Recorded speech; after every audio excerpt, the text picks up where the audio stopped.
the hardest thing for an entrepreneur is really figuring out what the number one thing needs to be and then staying focused on the number one thing.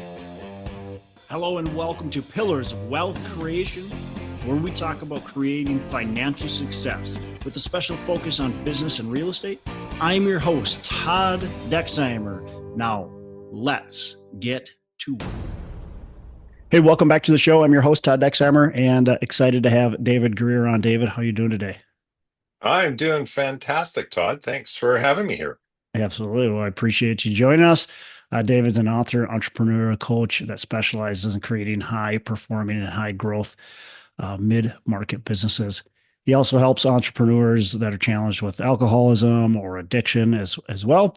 So, David, man, you've had quite the experience. Why don't you give our listeners a bit more about your background? We'll dive in. Okay. Well, we don't have enough time to do the whole thing because I'm an old guy. But the basis of my entrepreneur journey is when I was at university getting my computer science degree, I joined a young software startup as the first employee. Hmm. And the company was named for the two founders, Robert and Annabelle, which was called Robelle, which is a concatenated made-up name. So it still Googles well today, actually.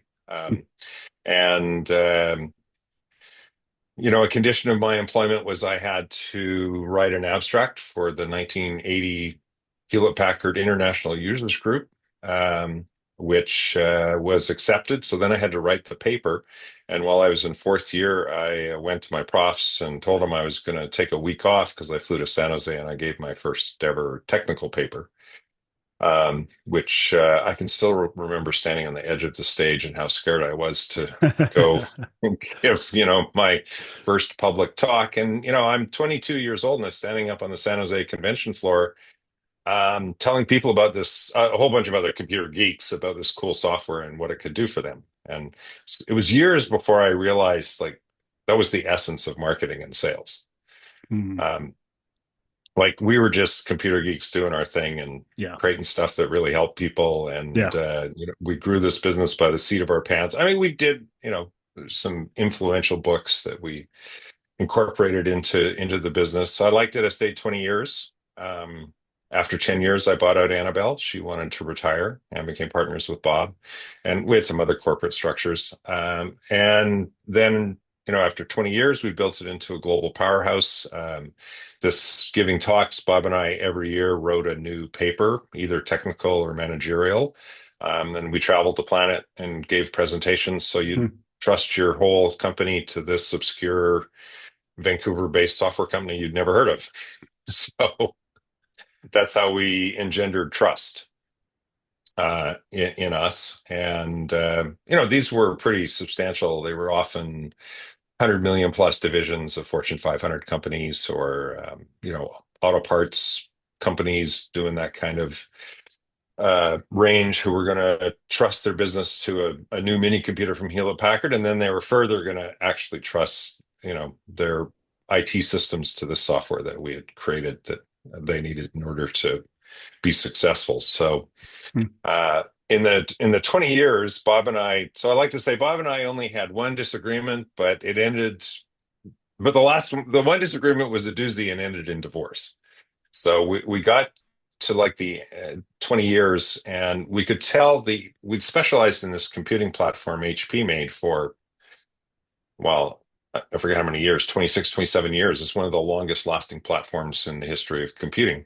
But we knew it was coming to an end at some point. And, we built some pretty special people and I wanted to take a little more risk, a little more money and move it and, start targeting it in new directions. And Bob wanted to just milk the market until the last customer left and turn out the lights and downsize. Two totally different approaches. I still think today both were viable strategies. They just were not complementary. Yeah. Right. They just were very opposing ideas of the future of the company. And, we ended up settling that difference by him buying me out. I mean, it was quite a bit messier than that, but, that emotional toll of everything that happened at the end was really tough. that's the part of business that people see the highlight reel, and but that highlight reel is on the back of a lot of challenges and a lot of Yeah. things that happen that you know that you is not visible. Um, so I just want to fast forward to a couple more things in my career, and then we can move on to whichever piece you want to focus on. Um, so someone smarter than me sat me down. I was busy chasing new deals. I hadn't noticed this thing called the dot-com meltdown. And I found a woman who helped executives find new roles when they've been downsized through networking. And she sat me in her office and she said, "David, your kids will never be 11, 9, and 5 again." And she said, "Do you need to work right away?" And I'm like, "I'm not done for life, but I got a pretty good check in my jeans." And I, for your listeners, if they can picture me sitting in a chair with the most cartoonish light bulb going off over my head, that's what happened. And I realized we could do something completely different. And my wife and I hatched a plan where we commissioned a sailboat in the south of France. And we took our 3 children and we homeschooled them for 2 years and sailed more than 5,000 miles in the Mediterranean. Hmm. Wow. Um, so let me I'll keep going because I want to try and get Okay. to just a couple more important parts of my career, and then we can dig into it. I came back, was uncertain what to do. I spent 3 years as an angel investor, looking at 100 deals a year, investing in one, being a director, working for options. I eventually went to an event. Um, Put on by this guy, Vern Harnish. He has his claim to fame is a thing called a one-page strategic plan. Tons of my entrepreneur friends believed in this. I Yep. didn't know much about it. So I took one of the CEOs I was invested in, and we went to the Vern Harnish event, which was a mind-blowing experience in of itself. But at the back of the room were 2 coaches. And one of those coaches I talked to, Kevin Lawrence, and he made me more uncomfortable than I had been in half a dozen years. Well, since I sold out of Robelle. And he really shone a light on just how unfulfilled I was professionally. Hmm. And I took his card. I had it next to my phone. Probably the next 3 weeks, once a week, I thought about calling Kevin, and the phone weighed, I don't know, somewhere between 10,000 and 20,000 pounds. Like I wasn't ready to take that risk. Um, and then 3 weeks after the event, Kevin called me and he said, "Hey, this is Coach Kevin. Do you remember me from the Vern Harnish event?" I said, "Yes." I didn't say I hadn't thought about much else for the last 3 weeks. But anyways, I ended up hiring him. And Kevin's my kind of guy. He's all in or all out. Our first coaching session was on my 50th birthday, August 9th, 2007. And at that time, to become a new client of his, your opening coaching was 2 8-hour days. Hmm. So Wow. when I say all in, all in. Yeah.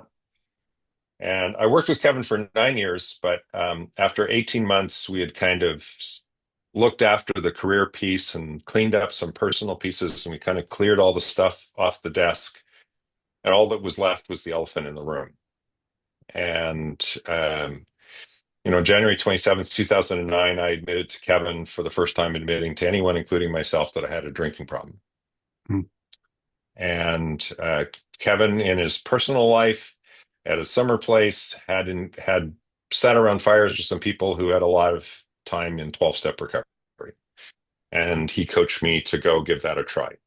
Hmm. So that was a Tuesday, and I committed to go to a meeting by that Friday.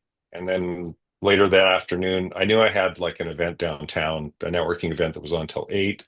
So I looked online, again, kind of all in or all out.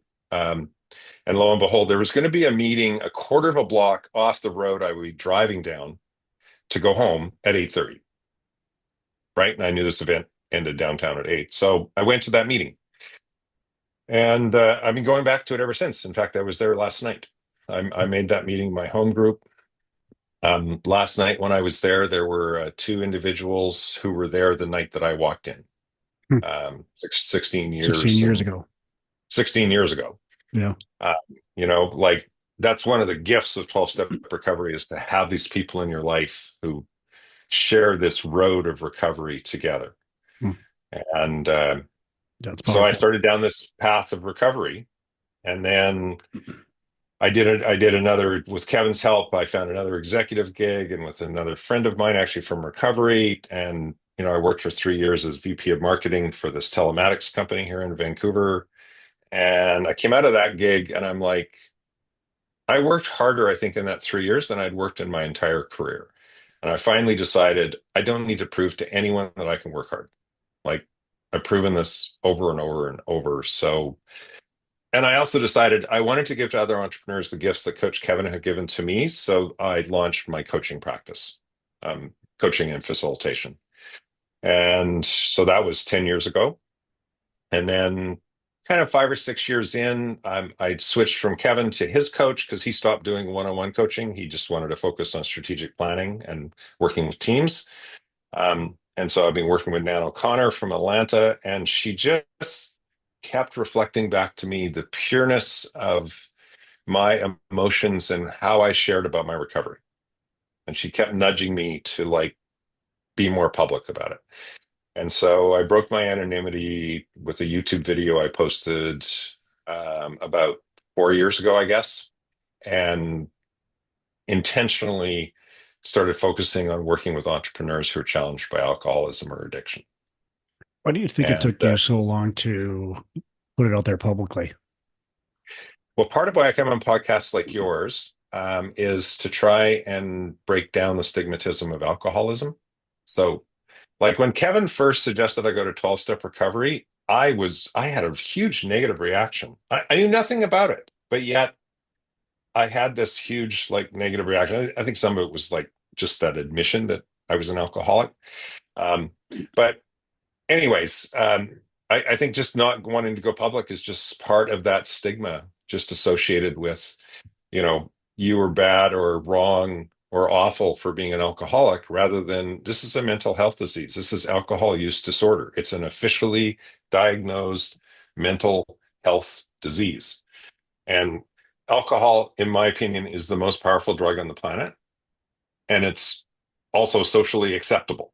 Right. But if Right. anyone drinks enough alcohol, they will become an alcoholic. Like it's just now, I think some of us are predisposed to be more susceptible than others. But hey, if you drink enough alcohol, you will become an alcoholic. So again, and I was also stuck with that kind of vision of the wrong side of the tracks guy with a trench coat and a brown paper bag, right? Lives Mm. on a bench. Yep. And that's like maybe 1% of alcoholics. Like Yep. You're a most successful alcoholics, businessman. high You, performing, yeah. or very successful mom, keeps the whole family together. Yep. Like that's the normal.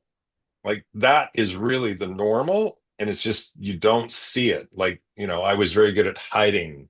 And I, for me, I didn't drink to the point of like blackout, or to slurring or stumbling. Um, like I got drunk to a certain level of inebriation and then kind of kept that till I went to bed. Hmm.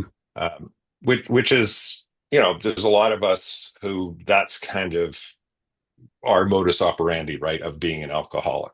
Yep. So, um, so I But think all of those you're just reliant on it. just just held me back. And then, again, all in or all out. So once I really went public with it, then like especially the last couple of years, I've really made an effort to go on these podcasts to really, I have three living this purpose, which is reduce the stigmatism of alcoholism. Um, Understanding that there is help, like there's hope. If you're listening to this and you're suffering with alcoholism or addiction, I want you to know there's hope. And the third thing I'd really like you to take away is we can't solve this particular problem by ourselves, is what I believe. Like we have to reach out our hand for help. There is help if we want it. And I just encourage people to reach out. Yeah. I mean, look, it's people go and look for help to become a better business owner. People go to counseling for their marriage. People do all kinds of things. It's having help it's just really tough and probably It's impossible, especially with an addiction like that. That is a totally different thing. You are, as you said, like it's an illness. Uh, that is a totally different thing. So relying on help for something like getting your business in the position you want is one thing, but you need it if you're an alcoholic or drug addiction or anything like that. Yeah, that's why we talk about like hitting a bottom, which could look very different for every individual, but something needs to happen in your life that is so, like in my case, I got sick and tired of being sick and tired. Hmm. Some people, they lose everything. They lose the house, the spouse, the kids, maybe their business. Yep. Like, I come and share on podcasts like yours, so hopefully like you don't have to get to that point to where you Right. say, hey, I can hear what David had to say, and maybe I can get off the elevator on the first floor instead of letting it crash into the basement. Yeah. And for Yeah. every Powerful. individual, like there's that one point where it's just not working anymore. And and sometimes that window is very, very short, very narrow. And that's the one window where hopefully the person reaches out or gets some help or talks to someone. Yep. Right. Yeah. So Absolutely. Absolutely. But David, let's. I want to talk about a couple things as you talk through kind of your background. I appreciate that. Um, what what do you see that makes the biggest maybe difference or bigger differences in high performing people, high performing companies? You obviously took that company from a startup to a company that was doing a lot of business all over the world. What do you see that difference is? um, so I think I don't know how well Bob and I did this. We did it well enough, but it's working. Are you working in the business or are you working on the business? So what do I mean by that? Well, it is super easy to get completely ensnared by the day to day Yes. and the next email and the next fire. And to me, it takes an incredible amount of intentional effort to like step back from your business and like look at the bigger picture of what's going on. So the framework that I use, this one-page strategic plan, it's a book called Scaling Up. You can find this. These are all free resources. Um, you know, if you're going to hire me as a facilitator, you need to agree to meet for one day offsite with you and your team per quarter, and 2 days to do an annual plan. So that's 5 days total offsite per year. Now, I charge enough, and that's enough of a commitment. Those tend to be bigger businesses, 10 million and up a year revenue. Um, but that's what it takes to Yeah. really like hit the pause button. Look how you did, and why we like quarters in the scaling up framework is a quarter is 13 weeks, and in 13 weeks you can get a lot of shit done. And if you picked really, really badly, which occasionally happens, or as is happening right now, facts around you are changing. Like Yeah. facts Yeah. around your Things. business out of your control are changing dramatically and quickly. So if you meet after 13 weeks, you still have enough time to like course correct. So you're still going to achieve what you want in the year. Um, and the other thing that was really blew my mind when I went to the first Vern Harnish event is like start with where do you want to end up in 3 to 5 years? So Bob and I built Robelle the traditional way I think most of us entrepreneurs do. How did we do last year? Let's do, 10% better, Yeah. right? Yeah. Kind Yeah. of thing, right? Now, if you're in a market that's growing at 30% compound annual per year and you only grow 10%, well, you're losing market share, Hmm. right? So if you don't step back and like look at this bigger picture, I think you're going to miss some of those. And I wonder what Bob and I would have achieved if we'd done this more. Where do we want the business to be in 3 to 5 years? And like 4 or 5 key areas where we want to operate or what we want to improve or capabilities we want to build. then work back with, so from that, what are the 4 or 5 goals we need to achieve for the year? And then, when I work with strategic planning, like I don't let people choose more than 5 goals for the quarter. Like the hardest thing for an entrepreneur is really figuring out what the number one thing needs to be and then staying focused on the number one thing. Yeah, that's the hardest part, in my opinion, is Right. is staying As focused on shiny it. and shiny red balls, Yeah, go by. And it's like, yeah, in my coaching clients, sometimes, I hear a shiny red ball and I just bring them back and I say, well, when you started the year, you said this was the number one thing you wanted to achieve this quarter with the business. Like, is that still what you want to achieve? And they just need, and it's like, oh yeah, it yeah. is. So is like chasing How do that shiny you? red ball going to help you? Well, yeah, Right. there's a lot of them around. And how do you navigate times like today where things are changing quickly? There's tariffs, there's not tariffs, there's this, there's that. How do you stay focused on it? Like Uh, that's so uh, yeah, so a lot of coaching I do is what are the brutal facts? yeah, Okay. So part of the deal with all of this change in the tariffs is you have to be really clear on what the actual brutal facts are for your business, yeah. right? What does And it really mean? yeah, exactly. Like, are you really impacted? Like, I'm in Canada, you're in the US. Like, we do have the Canada US Mexico trade agreement. Stuff Mhm. is still supposed to be moving across the border under that. So, do you qualify for that? Now, one of the things that's changed is you now have to do a lot more paperwork to actually prove that you're within the agreement. So that's a brutal fact you have to deal with. Mm. But that one I think is it's a pain in the ass and probably a lot of administrative work. It has to get done. Um, but in the big scheme of things is probably better than having to pay massive tariffs. Yeah. But here's what I tell people. So when COVID came along, for all of my strategic planning clients, none of their 3 to 5 year plans changed. Hmm. So where they wanted to end up, like, because some people want to do 3 years out, some people want to do 5 years out. So whatever it was for each of Yeah. those businesses, um, that did not change. The goals for the year did change, and absolutely the goals for the quarter change. But you're this massive pandemic, massively impacting everyone, how people work. And what was interesting is that the long-term strategy, where you're putting steps and steps to where you want to go, that didn't change. It was just more your short term. Hmm. Um, so yeah, That's that's an interesting point that you make right there. That happened. That was the same in our business too. It just we looked the long term was still the same. That 3 to 5 years still the same. yep, It's just we're how we're going to get there might be a little different here because exactly. of the circumstances that are in front of us right now. Yep. And then, you can only like control what you can control. Yeah. So like in the uncertainty, you just have to get more comfortable living with uncertainty. And then when the facts change, you got to regroup as a team, look at the new facts, see how it changes your plan, and go forward. And again, like I know it's been on again, off again, but for my planning clients, no one has like asked me to call a special half day planning session to adjust to what's going on.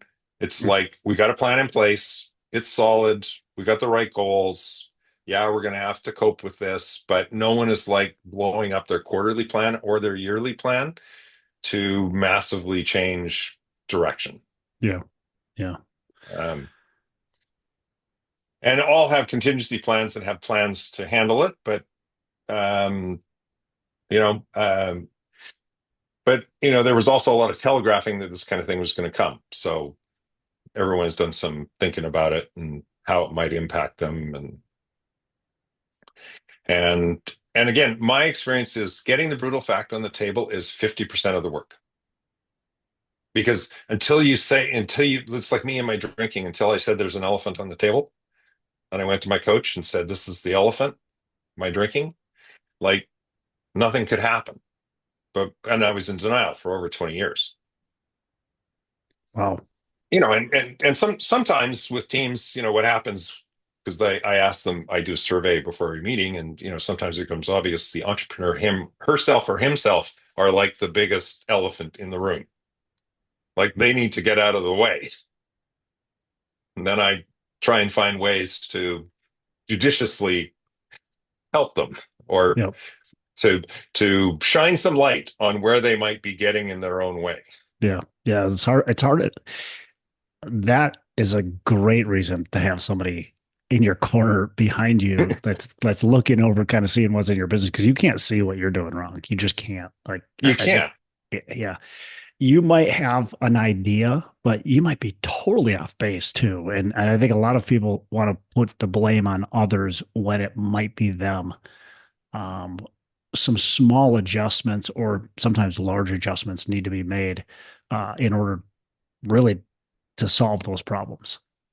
Well, and also when you have an owner or founder, which is what I tend to work with, who've started a business and then built it, and say they built it to 3 or 4 million, and Yeah. now they're trying to grow it more, and they're hiring some really talented people. But how were they successful? Well, they basically controlled every aspect of the business from the get-go, Yes. and then maybe with one or two key hires early Yeah. on. Yeah. They But started they're off doing used, everything. You're right. so And they're used to white knuckling, holding on to the yeah. steering wheel, and so they hire these better people, and they say, okay, you're going to take over this marketing and sales role. Um, but that person may have completely different ideas to how you did it. There's quite likely actually better, but it's like, but I know what worked because I Yeah. know what got me here. And so they delegate, but then they snatch the steering wheel from this leader that they've hired to be a leader. And then they wonder why is the person not performing well? Well, because you stuck your hands back in, and you didn't set clear goals for them. That's another thing I do a lot of work. Like, did you really set clear goals for what you expected of them? Yeah. Do they really know Um, what you want them to do and how, like, correct.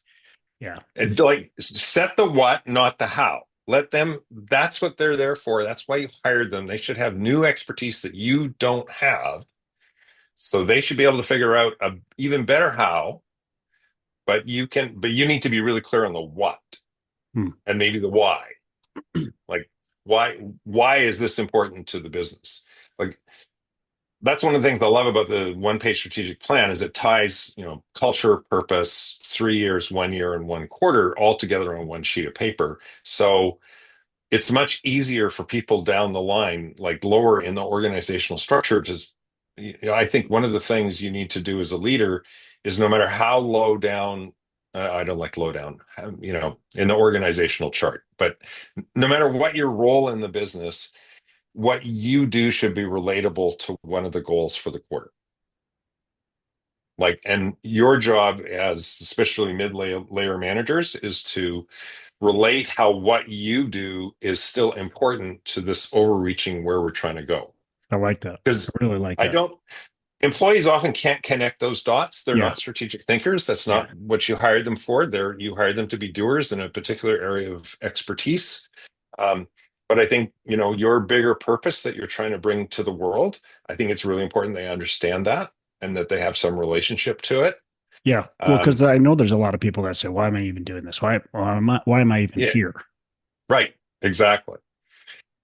So I see my job to help, entrepreneurs I work with and their senior leadership teams to communicate that deeper and deeper into the organization. Yeah. And in fact, if you do the Rockefeller habits perfectly, which no one does, every employee could empirically at the end of every day tell you whether they had a good day or a bad day. Not anecdotally, but empirically. Like I knew that I had to make 10 widgets today, and today I made 10 great widgets. Hmm. It is really, really hard to get to that level of specifics, but it can be very, very powerful. Yeah. Yeah. I could see that. Let's talk about culture, and Sure, using I love to culture talk to, about culture. yeah. So let's talk about, creating culture, using culture to drive, performance. Let's Well, dive in a so a little bit. few things. So for most businesses, again, if we go kind of owner founder businesses, the culture is the culture of the entrepreneur founder. Yes. Um, and maybe one or two, if they hired their best friend or something, then it's kind of a blend, early on, Yep. which is, to what often happens. Yep. Um, and uh, and that culture is really driven from mostly from our family of origin, early teachers, early coaches. Um, and so it's mostly unconscious, but it's driven by our belief system. Yep. And so when I go in and help people with like the Rockefeller habits, the first thing I do is more like Good to Great, Jim Collins. It's like a discovery process rather than this is what the culture is going to be. It's more, what is the culture? Hmm. Right. And so we ask these questions like, okay, who's your best employee that you would rehire in an instant? Like, who are two or three people like that? And what are the characteristics that they demonstrate that make them such great employees? And if you go through that exercise, you will usually start eliciting like these cultural pieces, especially the parts that are really working well. And sometimes the culture is like it's the entrepreneur's way or the highway. Like that, Right. that's But what it is. is that a healthy culture to have? I don't, if you want to grow a business, no. I mean, you need to get past that, but I think it's ridiculous to not like bring that out into the open. It says again, what's the elephant in the room? Well, the elephant in the room is it's the entrepreneur's way or the highway. Yeah. Then at the end of the day, if I'm coaching the entrepreneur, it's like you can keep operating that way, but you'll probably keep getting the results you're getting. Hmm. Like, So is that what you want? how do Like, you because you change a culture or make sure that everybody in that company that works for you knows the culture and helps foster that culture, I guess, that you're really looking for. Because you get so obviously yeah, that's tough to get everybody on board. yeah. So I believe that you demonstrate culture through storytelling and you demonstrate business performance through data, through KPIs. Hmm. Okay. So you like split those. So like I really encourage, like if you have a town hall meeting and you're committed to building culture, then I think you should have at least two or three really great success stories of employees of some great thing that they did in the last week or month or however often you do town halls, and the culture and the culture that they demonstrated. Now, this also that also implies you've written it down. I like to when I work with teams, we usually come up with only four or five things that are the culture, and it's usually like each one is a phrase and then a paragraph that like just because the phrase can be interpreted different ways by different people. Yeah, So the absolutely. paragraph is like to provide more color of what you really mean by that. That makes sense. And so this storytelling, I want to tell you the story about when Sue helped customer Bob, where we screwed up here, but then, she listened really carefully and then she approached five other people and then we came up with the plan, and, that would be something around customer excellence or around teamwork or both, Yep. right? Yep. Yep. And again, you make it into a concrete story. And then the other thing that I work on with teams is what are the actions you take to live your purpose and culture? So, like sharing cultural stories at weekly meetings or at town halls, that's one of the actions that you take. Another action I really encourage people is you hire for culture first and skills second, Yeah. Agree. right? It's really, and it's easier to evaluate skills than culture. But when you start the interview process, start with, like look for cultural fit. Yep. And get rid And of the why I people that believe, don't fit your culture, yeah, refuse your culture, get rid of them quickly. At least that's my opinion. Maybe yes, you differ. I'm 100%. I think the flip action of that is you need to get rid of people who don't fit the culture. And, if we talk about A players and double A players and B players, but then we talk about toxic A's, so that's really super high performing people, but they keep violating the culture. Yeah. and they're super hard to let go of because you know how much they get done. You like, but they stomp on everyone's head to get it all done. Like Yep. they, right? They're And really the to- productive, but everybody around them that's dealing with them is not productive because they're dealing with their toxicity and resentful and and resentful. yes. And like you have to step up and get rid of them. And Yeah. it's effing hard. Like Mm, I don't want to like sugarcoat it, yeah. but um and but that that's what you need to do because at the end of the day what I really believe is cultures define behaviors. Like people that share these cultural values behave in certain consistent ways. And it actually that's what gives you the performance and the higher growth is everything goes better because we believe the same things and our underlying belief system is aligned. And again, it's not about good or bad, or about good culture, bad culture. I mean, some cultures are like, we're all assholes, and they literally are, and that's the culture. Just don't ever go work there if you're not an asshole. Yeah. Like, I'm not here to judge it, right? Like I think we get this, Disney, Hollywood, the culture has to be this way. Yeah. And That's I true. think again, we start with this, what is the real culture? Yep. And then and if you want to change it, you have to be very intentional about it, and you're probably going to have to either wait for some people to leave or help some people to leave who just are not going to be able to live those new cultural values. Yeah. Yeah. It's really not saying it's impossible, but as far as I've experienced, it's really hard to completely change people that are fighting the culture that you're trying to have in the company. So just continue to keep them on like that A+ player, Yeah. but has a toxic Yeah, it's like it's just in sales. In sales, I like to say there's yes, no, and maybes usually take a long time and turn into no's. yeah. And it's the same if you got an employee who's a maybe on the cultural values, you like changing people's behaviors because you got to actually dig in and change their belief system. Hmm. And that's like deep excavation work. Yeah. Yeah. We've had quite a few And of there those might be some people. people who are worth it, Yeah, right? But maybe. most people are not capable of actually doing that. And Right. it would be better to help them move along and find a new place that aligns with what they believe. Yeah. Because there's probably Like that place out now, there. there almost always is. Yeah. And they'll thrive, and your company will be happier, and you'll thrive.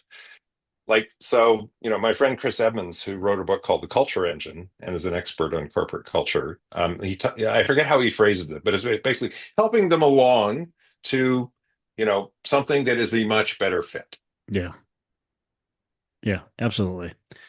and Um, then making sure you hire someone who is your cultural fit, yep. I, right? I really like that advice though. Hire culture first. We can always train. You You don't. can. Yep. And culture is really difficult to truly train. David, I got a couple last questions before we wrap up. I want to ask you, was sailing for a couple of years and just taking a break from the business, was that worth it? Oh, it's one of the top two or three experiences of my whole life. Yeah. I mean, my biggest achievement is getting sober. Yeah, for And sure. it's an achievement I have to achieve every day because I only get this one day at a time. Yeah. But after that, I would probably, then, it's meeting Carol Lee, getting married, having kids. Like, I don't want to gloss over it. Those were really, really big events and formed this whole thing. But in that, it's our Mediterranean trip. And, people point out to us, like, we spent more time in 2 years with our family than most parents spend with their children in their lifetime. Their entire, yeah, exactly. Plus, plus, plus, plus. Yeah. A friend of mine who lived on a barge the year before we did our trip in Northern Europe, she likes to say, like, living on a 70-foot barge or living on a 43-foot sailboat with your family. is like being in a pressure cooker, and one of two things happen. Like you kind of either blow off the lid, or the sum becomes greater than the parts. And in our case, I think it's the sum became greater than the parts. And your children see you like up close, like they see the good, the bad. Yeah. They see you in a storm in the middle of the Adriatic Sea in the middle of the night, which Hmm. is a story I share, is the opening story of my book, Wind in Your Sails.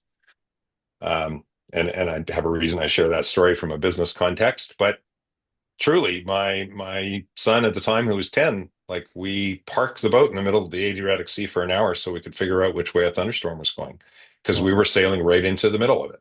Wow. And we were 10 hours sailing time from any safe harbor. Jeez. That Like, had been an experience. What? and some people say, like, what'd your kids get most out of the trip? I'm like, I don't really ask them, because like, how do you describe that? How do you describe going 18 months without being in an English speaking country? Yeah. Right. And like the impact that has, as they watch their dad wander around a little tiny Italian town for a whole morning trying to get a butane bottle so that you can cook food. So butane is the fuel that you Yeah. Yeah. use for the stove, right? Yeah. And you have this little blue bottle, and your kid's in tow, and you go to tourist info, and they speak some English, but they don't have any idea where you The, get a butane yeah. bottle. But they point you down the street, and go Go half there a and half a mile, and then you find someone else, and they point you somewhere else, and like 2 hours later you go down a little alley, and you go through a beaded curtain, and you hold it up, and they go see see see, and they go out back, and and there you go. Like, but how do you describe that to people? Like, they're yeah. seeing you troubleshoot, they're seeing you, like, they're just being in that experience with you, and you do it for 2 years like that over and over. and That's And, amazing. and there were times where Carolee and I didn't agree about where to go next or whether we should keep doing it. And we had some big blowups that probably should have found a way to have done off the boat or send the kids away. But when you live in 43 feet, that's not always possible. So again, they see you at your best, at your worst, and everything in between. Yeah. That's cool. That's cool. Um, David, what's a favorite book? You've mentioned a couple already. What's a favorite book that you can recommend to our listeners, other than your own? And what's the name of yours? You said Wind in Your Sails, When in vital Yourselves. strategies that accelerate your entrepreneurial growth. Love it. That's mine. My previous coach, Kevin Lawrence, I think has a really, really fantastic book called Your Oxygen Mask First, and distills his 30 years of experience as an entrepreneurial coach. And I think one of the top entrepreneurial coaches in the world. Um, and I was a guinea pig for a certain amount of the material that's in that book, uh, along with many of his other clients. Yep. Um, and like, he has a really great planning framework in there that I recommend to some of my clients, which he also makes available free. Um, like, so you probably want the book so you can read more of why he's got the framework the way it is. Sure. Sure. Right. Love it. So Oh, yeah, Your Oxygen Mask First by Kevin Lawrence. great. And then last question, what are your three pillars of wealth creation? So first of all, what is it you want to be wealthy in? Yeah. Like, you know, our 2 years on the boat with the kids is a legacy we have as a family for the rest of our life. It's something we draw from. Like, Yeah. I am incredibly, incredibly wealthy in having that experience. And Yeah. like, do you want more wealth in experiences, in time? Um, you know, um, in business, like when I work with entrepreneurs get super excited about the top line revenue. And I just keep bringing them back to, how much money are you making? How much money are you making? Because I'd rather you had half the top line revenue that you have if you had triple the profit. Um, and, I think if you're a successful entrepreneur and you're throwing off great profits, you can spend it all in lifestyle. But if you really want to be wealthy, take a lot of that and go make, like, save it to the point where you can fund your lifestyle off of long-term investments from that. It takes away the financial imperative, which means you can be more relaxed about your business and you can focus on having more fun. Yep. Which is ultimate to me, that's the ultimate wealth. Like, why be in a business that is just keeping you awake at night? And like, are you dreading getting out of bed in the morning? Hmm. Or are you bouncing out of bed, like looking forward to another day at work? And, whether you're an entrepreneur or whether you're just a high performing career person, I think you're wealthy if you bounce out of bed in the morning and you're looking to forward, and work Yeah. is never perfect, right? I mean, Yeah. but it should be like 80-20. 80% of the time it should be like fulfilling, want to be there, challenging, helping you grow. And 20% of the time should be the stuff that, I really would rather not do, but it's easier to just do it. You're always going to have challenges. Sometimes, It's never a yeah. And euphoria. yeah, but I mean, again, if most of the time you're getting out of bed and having to drag yourself Yeah. to whatever your career is, then That's a you're not sign. wealthy. Right. You're not wealthy. So again, wealth comes in many different forms. I think we tend to overemphasize the financial piece, Agreed. right? So I don't know whether I probably was more than three, but uh, but that's what's important to me and what I work with my clients on reminding them. Like sometimes I have clients like, I want to like grow my business twice as big and I want to sell it and exit. And I'm great. Um, and then what are you going to do? Like they haven't thought through it, right? Yeah. And I'm like, why don't you just make a whole bunch of money and then take that and invest it so you are now can live off of that forever and like just figure out other ways to grow the business so it's still engaging for you. It's like Yeah. really, I'll often ask them, why did you start the business?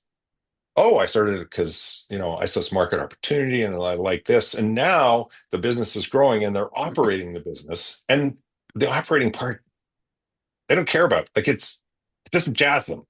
It's Yeah. like they need to go. It's like, great. I mean, maybe you should go do some angel investing. Maybe you need to just take your business and go find another like product line or division or service that you could go like delegate all the operation of the business and you go figure out a new market to go You pursue. continue to be the dreamer. Yeah, you be the dreamer and the visionary because Yeah. that's and oftentimes it's just like the business has got them pinned down because of this, they got a 5 million a year business and it's successful, Yep. but that's not actually what they started out for. That's not why you did it. That's not what you that, like. and Yeah. that's not what you like. So Yeah. good. Let's help you get back to what you love. I don't even say like. What is it you love? Let's get you back doing that. Yeah. That's cool. That's cool. Well, David, look, I really appreciate you. Appreciate your time. The stories they've told, pretty powerful. So, how can our listeners get in touch with you, learn more about what you got going on? Sure. Uh, just before I get there, and they're related. Earlier in our conversation, we talked about reaching out for help. So I want your listeners to know that I offer free 1 hour of coaching to anyone that wants it. Hmm, that's And cool. the easiest way to access that is just visit my website, coachdjgreer.com. That's Coach D as in David, J as in James, Greer.com.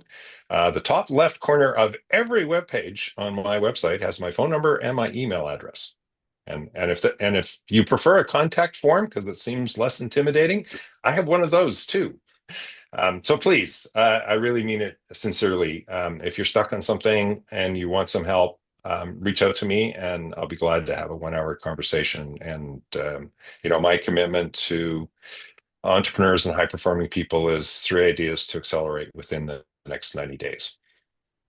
Love it. David, again, really appreciate you. Thanks for the time, and you have a fantastic rest of the day. Thanks so much, Todd. You too. Hey, thanks so much for listening. I appreciate you being a loyal listener. I would love to have you go on to our Facebook page and subscribe, give us a thumbs up, go on to iTunes or wherever you listen and give us a rating and review. Don't forget to subscribe.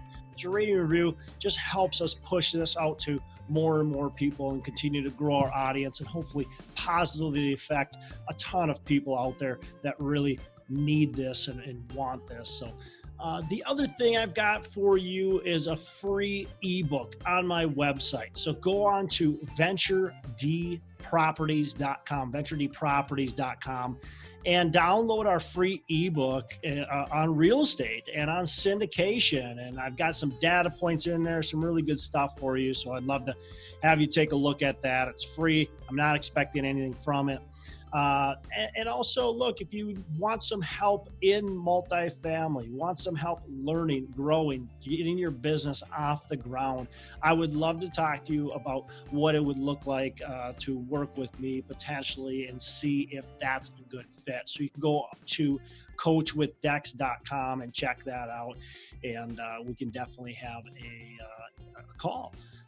Thanks a lot for listening. You make it a fantastic rest of the day. I'll catch you on the next episode.